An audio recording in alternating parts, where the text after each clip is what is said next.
दोस्तों कैसे हो। दोस्तों हम पढ़ रहे थे 12th क्लास की केमिस्ट्री का चैप्टर नंबर 5 पृष्ठ रसायन। दोस्तों हम पिछली क्लास में उत्प्रेरक के बारे में पढ़ चुके थे कि उत्प्रेरक क्या होता है। मैंने आपको लास्ट वीडियो में उत्प्रेरक और उत्प्रेरण दोनों के बारे में बताया था और आज हम पढ़ेंगे इस वीडियो में दोस्तों उत्प्रेरक के बारे में।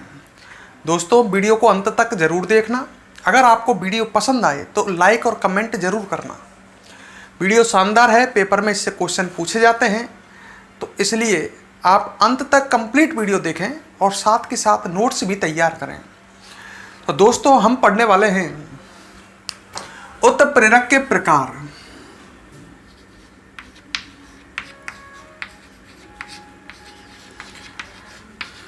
Type of catalyst.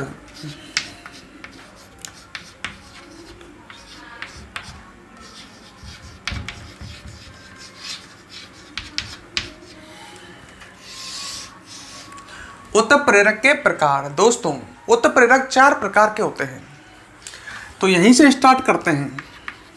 ये मैं आपको लास्ट वीडियो में बता चुका हूं कि उत्प्रेरक जो हैं 4 प्रकार के होते हैं।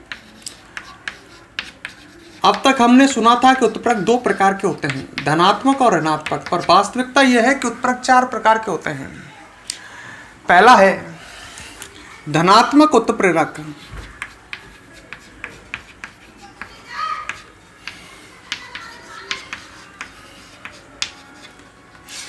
धनात्मक पॉजिटिव कैटलिस्ट। धनात्मक उत्प्रेरक क्या होते हैं?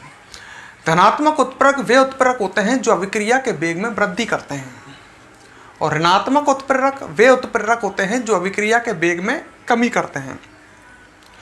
मैंने जब आपको उत्प्रेरक की परिभाषा लिखाई तो मैंने ये कहा था उत्प्रेरक अभिक्रिया का वेग परिवर्तित करते हैं, मतलब अभिक्रिया का वेग बढ़ा भी सकते हैं और घटा भी सकते हैं। धनात्मक उत्प्रेरक क्या होते हैं तो आप समझ गए होंगे, वे उत्प्रेरक जो अभिक्रिया का वेग अभिक्रिया के वेग में वृद्धि कर देते हैं।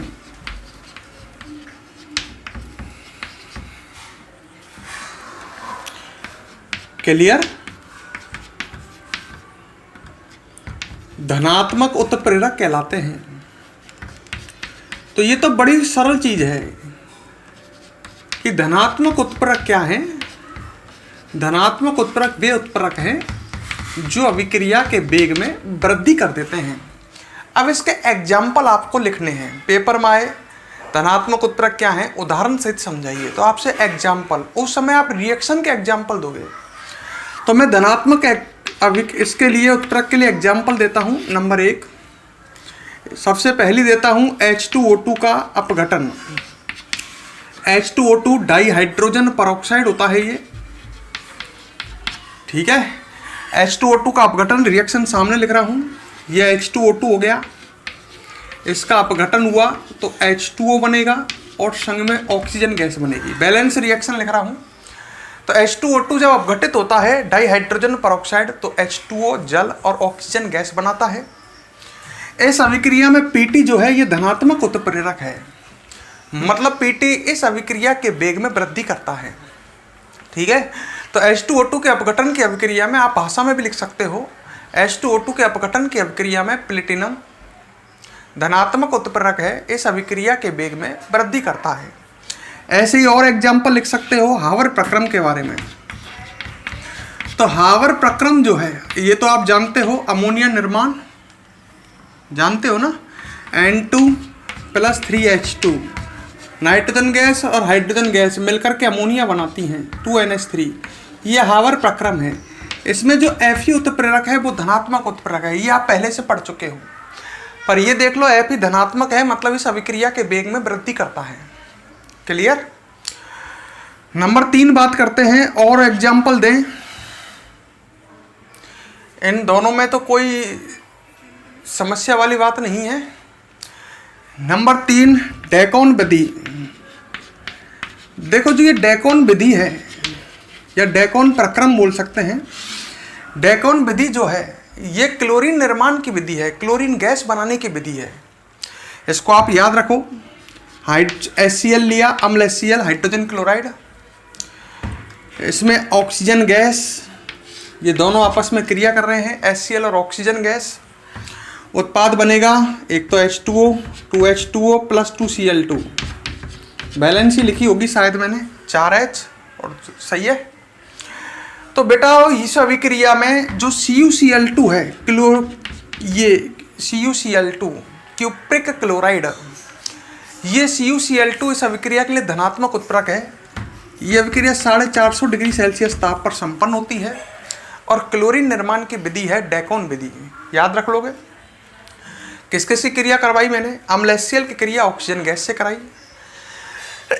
CuCl2 धनात्मक उत्प्रेरक की प्रेजेंट में 450 डिग्री सेल्सियस टेम्परेचर पर उत्पाद बना जल और क्लोरीन गैस। तो इस अभिक्रिया में CuCl2 जो है वो धनात्मक उत्प्रेरक है। और एग्जाम्पल देता हूँ, और एग्जाम्पल दें तो चलो लास्ट में मैथिल एल्कोहल निर्माण, 4 एग्जाम्पल बहुत रहेंगे। मैथिल एल्कोहल निर्माण रिएक्शन देखो, कार्बन मोनोऑक्साइड गैस ली हमने और इसकी अभिक्रिया हाइड्रोजन गैस से कराई।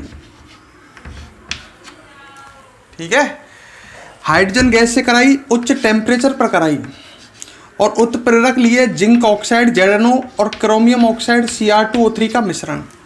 मतलब यहाँ 2 उत्प्रेरक हैं, एक तो ZnO है और एक Cr2O3 है। इन दोनों का मिश्रण धनात्मक उत्प्रेरक है इस अभिक्रिया के लिए।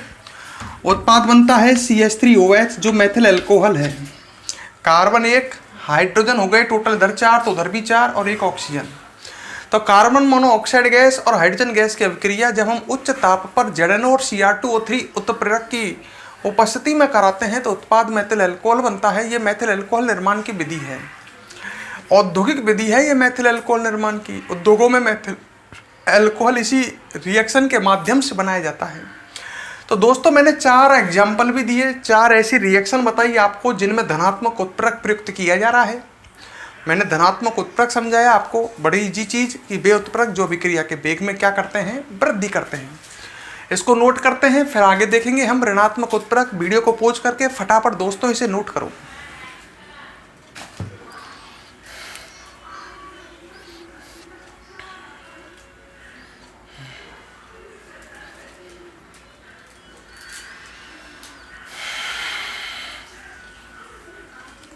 कर लिया नोट। अब दोस्तों आगे देखते हैं, नंबर 2 पढ़ेंगे हम ऋणात्मक उत्प्रेरक, नेगेटिव कैटालिस्ट।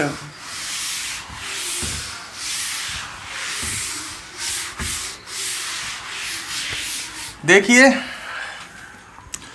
नंबर 2 ऋणात्मक उत्प्रेरक। तो इतना तो आप समझ गए होंगे इसकी डेफिनेशन। वे उत्प्रेरक जो अभिक्रिया के वेग को कम कर देते हैं, वे उत्प्रेरक जो अभिक्रिया के वेग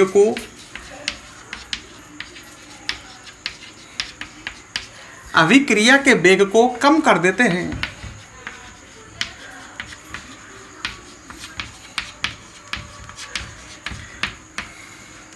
ठीक है, कॉमा ऋणात्मक उत्प्रेरक कहलाते हैं।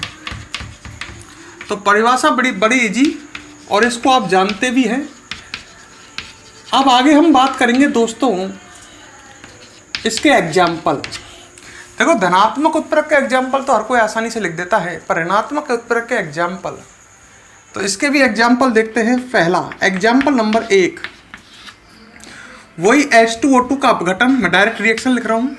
H2O2 अपघटित होकर के क्या बनाता है, H2O प्लस O2। सही है। अगर मैं इस अभिक्रिया में Pt लेता हूं प्लेटिनम, तो वो तो धनात्मक उत्प्रेरक होगा, इस अभिक्रिया का वेग को बढ़ाएगा। पर प्लेटिनम की जगह हम ग्लिसरॉल नाम का पदार्थ काम में ले रहे हैं। ग्लिसरॉल एक कार्बनिक अभिक्रिया है और ये इस अभिक्रिया के वेग को कम कर देता है। मतलब ग्लिसरॉल जो है H2O2 के अपघटन की अभिक्रिया का वेग स्लो कर देता है। यह ऋणात्मक उत्प्रेरक है। अगर Pt लेते तो वो धनात्मक होता। तो एक एग्जाम्पल याद रखें।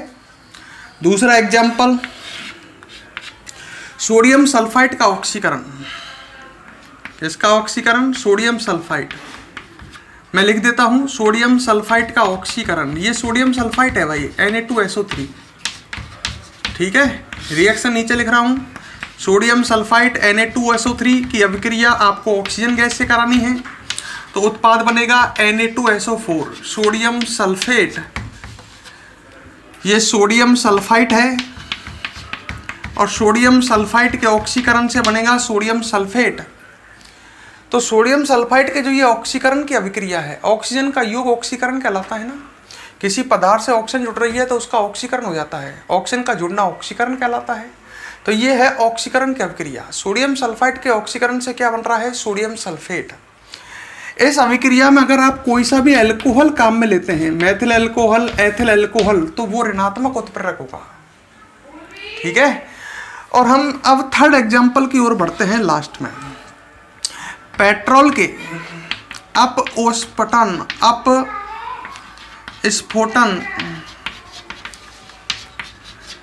अपस्फोटन का मतलब समझ सकते हैं एक तरह से जैसे पेट्रोल में एकदम आग लग गई हो, मतलब पेट्रोल का तेजी से जलना, अपस्फोटन की क्रिया का वेग TEL का फुल फॉर्म है टेट्राएथिल लेड। टेट्राएथिल लेड, इसकी संरचना ऐसी होती है C2H5 का होल 4 PV, ये है टेट्राएथिल लेड। ये तो प्रेरक है। ये जो पेट्रोल के अपस्फोटन की क्रिया है, मतलब पेट्रोल का जो तेजी से जलने की क्रिया है, उसके वेग को कम कर देता है। तो पेट्रोल के अपस्फोटन की क्रिया में टेट्राएथिल लेड जो पदार्थ है वो ऋणात्मक उत्प्रेरक का काम करता है। तो दोस्तों मैंने आपको 3 एग्जाम्पल दिए, ये समझ में आ गए होंगे। पहला एग्जाम्पल क्या दिया मैंने, H2O2 के अपघटन का। H2O2 के अपघटन की अभिक्रिया जो होती है उसमें Pt धनात्मक उत्प्रेरक होता है, पर अगर हम Pt के स्थान पर अगर ग्लिसरॉल काम में लेते हैं तो ग्लिसरॉल ऋणात्मक उत्प्रेरक होता है। दूसरा बताया एग्जाम्पल सोडियम सल्फाइड का ऑक्सीकरण। सोडियम सल्फाइड के ऑक्सीकरण की अभिक्रिया में अगर हम कोई भी अल्कोहल काम में लेते हैं तो वो ऋणात्मक उत्प्रेरक का कार्य करता है। और एक बताया पेट्रोल के अपस्फोटन की क्रिया में टेट्राएथिल लेड जो पदार्थ है वो भी ऋणात्मक उत्प्रेरक का काम करता है। पेट्रोल के अपस्फोटन की क्रिया का वेग धीमा कर देता है। वीडियो को पॉज करके फटाफट इसे नोट कीजिए।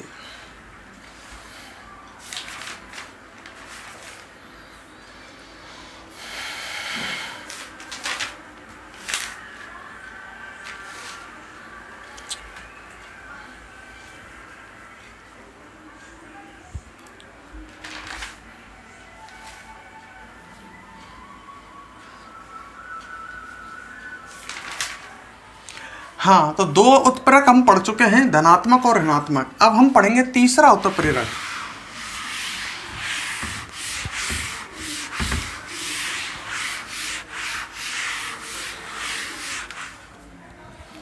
तो तीसरा हम कौन से पढ़ने वाले हैं बेटाओ, स्वतः उत्प्रेरक।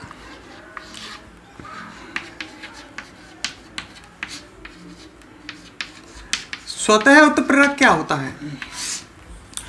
यदि किसी रासायनिक अभिक्रिया का उत्पाद, जैसे ये कोई रासायनिक अभिक्रिया है, A से बना B प्लस C, ये कोई रासायनिक अभिक्रिया है और इस अभिक्रिया का ये उत्पाद इस अभिक्रिया का वेग बढ़ाने लग जाए तो ये उत्पाद जो है ये स्वतः उत्प्रेरक होगा।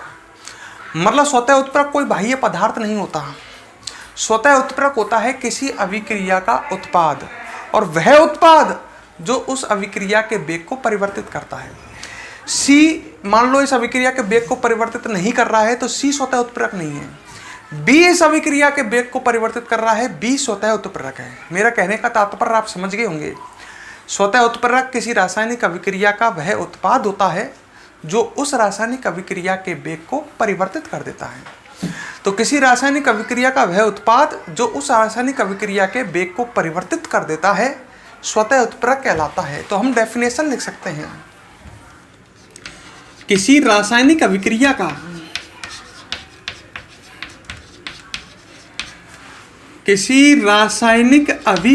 का वह उत्पाद जो उस रासायनिक अभिक्रिया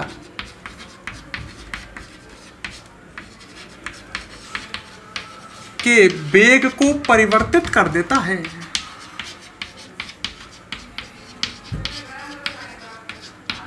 कर देता है, कौमा स्वतः उत्प्रेरक कहलाता है।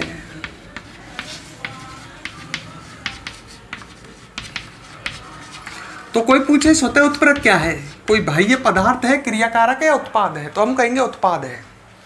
और वह उत्पाद है जो उस अभिक्रिया के वेग को परिवर्तित कर रहा है। जैसे एक एग्जाम्पल देता हूं, एग्जाम्पल नंबर 1,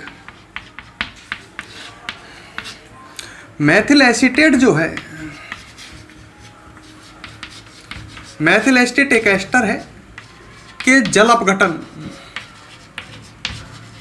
पहले इसको लिख लेते हैं फिर समझ लेंगे। मैथिल एसीटेट के जल अपघटन से निर्मित उत्पाद, कौन सा उत्पाद, एसिटिक अम्ल।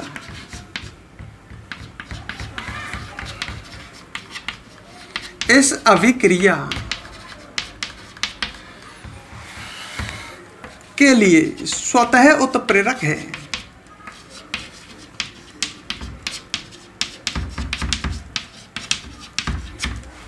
इस अभिक्रिया के लिए क्या है, स्वतः उत्प्रेरक। जैसे मैं एग्जांपल देता हूं, मैथिल एसीटेट लिखा मैंने, मैथिल एसीटेट ये होता है CH3C डबल बॉन्ड OCH3, ये मैथिल एसीटेट है, ठीक है। जब इसका जल अपघटन होता है, मतलब इसकी अभिक्रिया जल से करानी है, जल को इस तरह से लिख देता हूँ H2O को, तो इससे उत्पाद बन जाएगा एक तो CH3OH। ये अभिक्रिया अम्ल की उपस्थिति में होती है, अम्ल H2SO4 की उपस्थिति में अम्ल ये उत्प्रेरक का काम कर रहा है।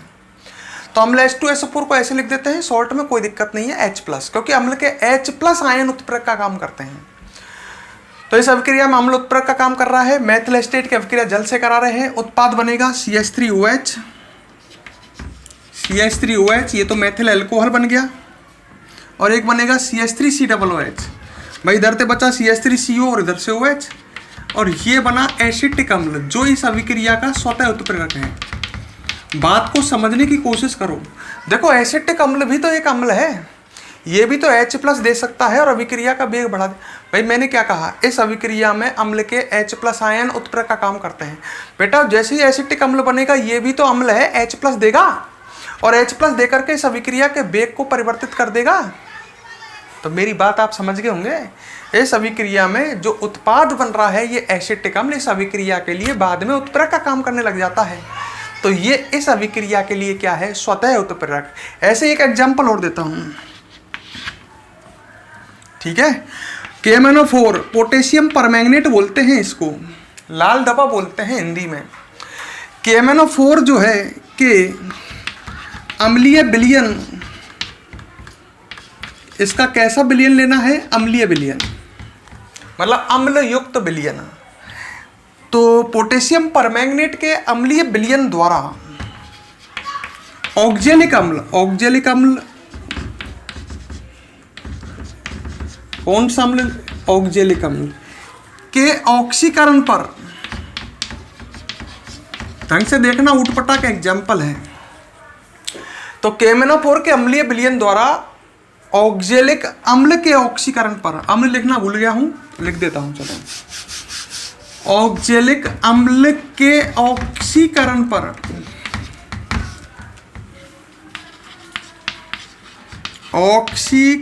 पर निर्मित Mn+2 आयन, जो Mn+2 आयन बनते हैं, उत्पाद जो होते हैं ये आयन, इस अभिक्रिया के लिए स्वतः उत्प्रेरक है। इस अभिक्रिया के लिए क्या है, स्वतः उत्प्रेरक, मतलब स्वतः उत्प्रेरक हैं। स्वतः उत्प्रेरक कौन है, यहाँ Mn+2 आयन है। मैं लिखता हूं, ढंग से समझना इसको। KMnO4 के अम्लीय विलयन, KMnO4 का अम्लयुक्त विलयन, रिएक्शन लिख रहा हूं, ढंग से देखना। ये KMnO4 और अम्लीय विलयन, ये लिख दिया H2SO4, ठीक है। तो हमने लिया KMnO4 का अम्लीय विलयन, KMnO4 का अम्ल H2SO4 युक्त विलयन द्वारा ऑक्जेलिक अम्ल का ऑक्सीकरण। ऑक्जेलिक अम्ल का ये फॉर्मूला है H2C2O4, ये तीनों ले लिए।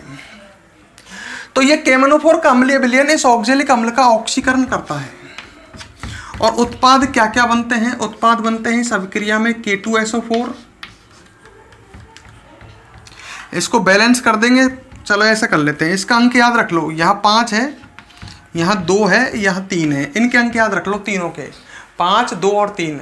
ऑक्जेलिक अम्ल के आगे 5, KMnO4 के आगे 2 और H2SO। तो K2SO4, MnSO4 बनेगा एक, मैंगनीज सल्फेट MnSO4। Mn के आगे कितना लगेगा? यहाँ 2 लगेगा, क्योंकि यहाँ 2 है, यहाँ 2 लग जाएगा। MnSO4 प्लस एक जल बनेगा H2O। H2O के आगे कितना लगेगा? सोच लो, हाइड्रोजन हो गए देखो 5 दूनी 10 और 10 और 6 16, तो यह H2O का आगे 10 लग जाएगा, 10 नहीं 8 लगेगा, 8 प्लस CO2। ये कार्बन डाई सी कहाँ जाएगा? कार्बन डाइऑक्साइड गैस भी तो बनेगी, 5 दूनी 10, तो 10 यहाँ लगेंगे, कार्बन 10 है ना।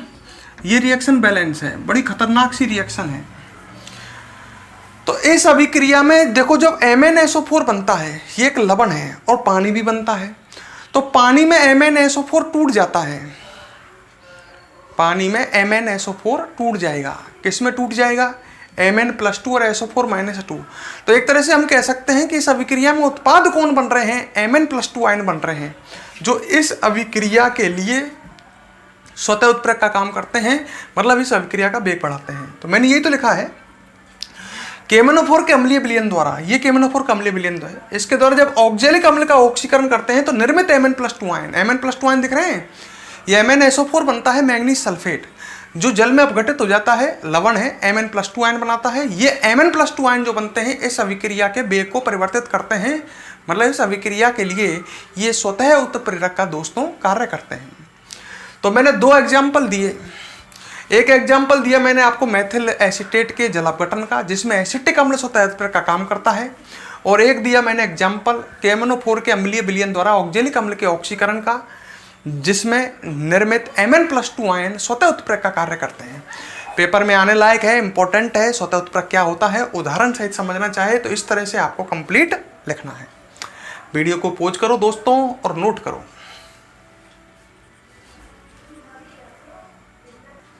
हाँ दोस्तों, ये आपने नोट कर लिया। अब एक लास्ट और पढ़ते हैं हम, नंबर 4।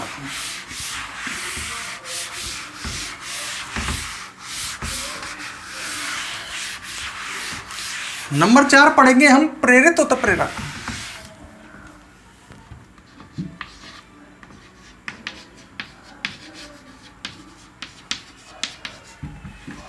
हाँ भाई, प्रेरित उत्प्रेरक क्या होता है? प्रेरित उत्प्रेरक एक अभिक्रिया होती है जो किसी अन्य अभिक्रिया को उत्प्रेरित करती है। मान लो ये अभिक्रिया है, A+B से बन रहा है C, और एक ही अभिक्रिया है D+E से बन रहा है F।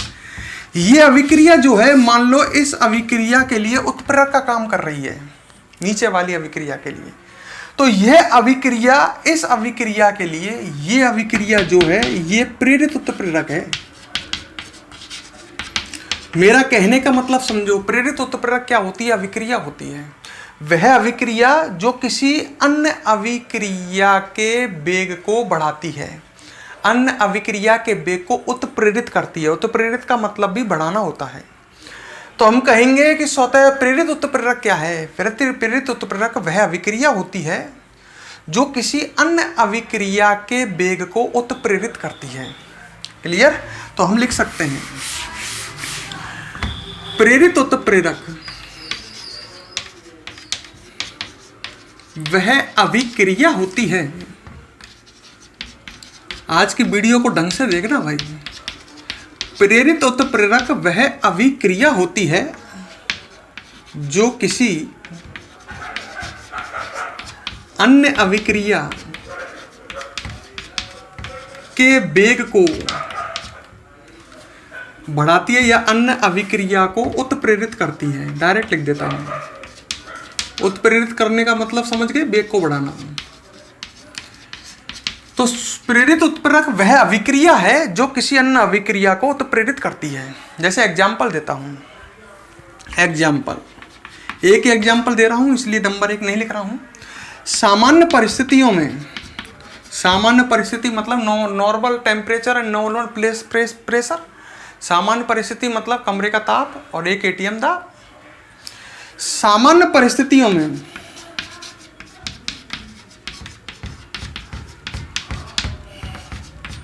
सोडियम सल्फाइड का तो ऑक्सीकरण हो जाता है,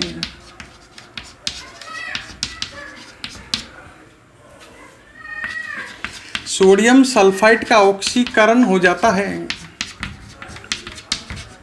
परंतु किसका नहीं होता? परंतु सोडियम आर्सेनेट का नहीं होता। दोनों को लिखूंगा मैं, देखना पहले। किसका ऑक्सीकरण नहीं होता? Sodium arsenate.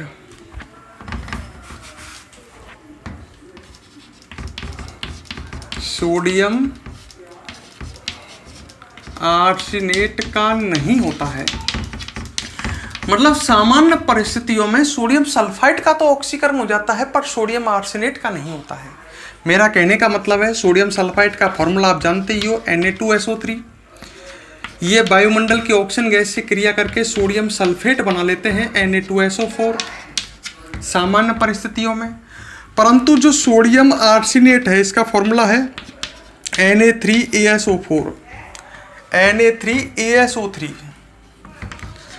ये ऑक्सीजन गैस से क्रिया नहीं करता है, मतलब सोडियम आर्सेनेट का ऑक्सीकरण नहीं होता है। दोबारा क्लियर कर लो, सामान्य परिस्थितियों में सोडियम सल्फाइड का ऑक्सीकरण तो हो जाता है, ये सोडियम सल्फेट बना लेता है, पर sodium arsenate Na3ASO3 sodium arsenate का इसको ऑक्सीकरण नहीं होता है। अच्छा, अब हम क्या कर रहे हैं, दोनों अभिक्रियाओं को एक साथ करेंगे। तो ये अभिक्रिया जो है, इस अभिक्रिया के लिए किसका काम करेगी? ऊपर वाली अभिक्रिया। इसको हम लिख देते हैं, मान लेते हैं प्रथम अभिक्रिया, इसको प्रथम, और नीचे वाली को मान लेते हैं द्वितीय अभिक्रिया। तो यहां क्या होता है, जो ये अभिक्रिया है प्रथम, जब दोनों अभिक्रियाओं को एक साथ कराते हैं तो प्रथम अभिक्रिया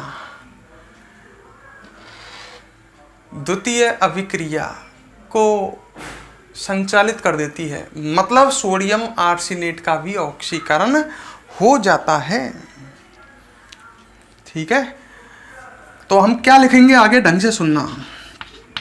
दोनों अभिक्रियाओं को एक साथ कराने पर,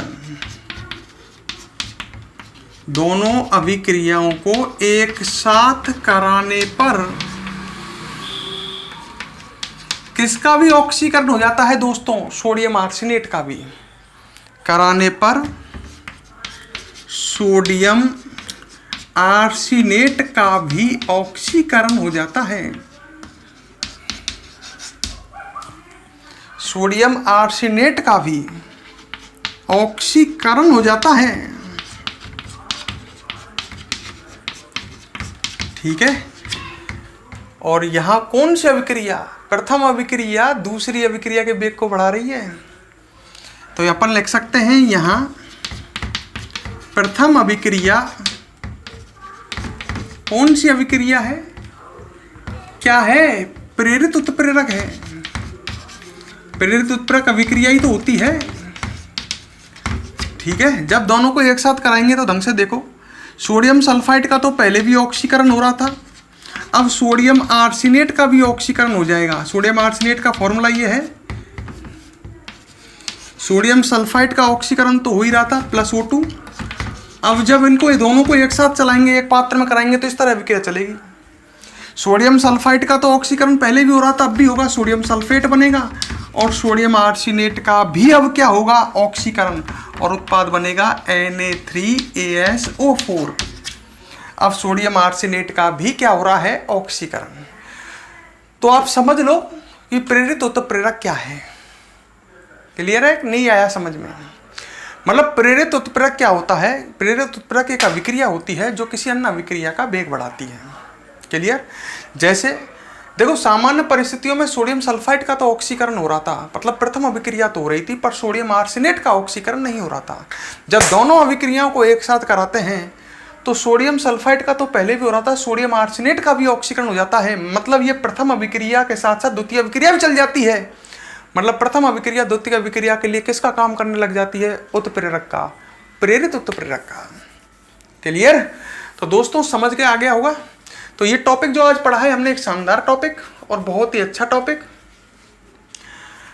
ठीक है, इंपॉर्टेंट टॉपिक है। टॉपिक को ढंग से पढ़ना। तो मैंने आपको 4 तरह के उत्तरक पढ़ाए। वीडियो पसंद आए तो लाइक और कमेंट जरूर करना दोस्तों, ठीक है। अब आपसे हम कल मिलते हैं।